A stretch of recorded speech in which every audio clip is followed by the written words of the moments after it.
مسافران فرودگاه پولکاوا در شهر سنت پترزبورگ مجبور شدند در روی فرش سرد و خالی بخوابند، چون در روزهای یکشنبه و دوشنبه گذشته بیش از 100 پرواز هواپیما بازداشته شد.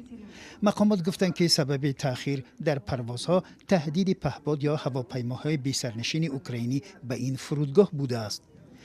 پولکاوا با دلیل‌های امنیتی بسته بود و ماموریت فرودگاه گفت تنها بعد 16 ساعت تأخیر فعالیت معمولی را از سر خواهند گرفت.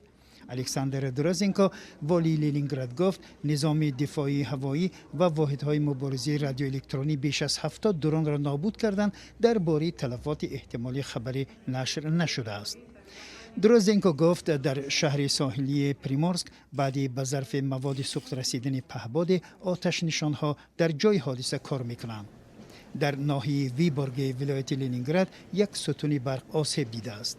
درازینکو گفت گروه های مسئول پاره های افتاده درون را جستجو دارند.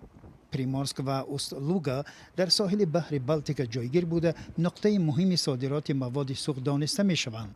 روز یکشنبه در پی حمله پهپادها صادرات نفت خام و دیگر مواد سوخت از اینجا بازداشته شد. در این باره روز دوشنبه دو منبع آگاه به خبرگزاری ریترز اطلاع داده است.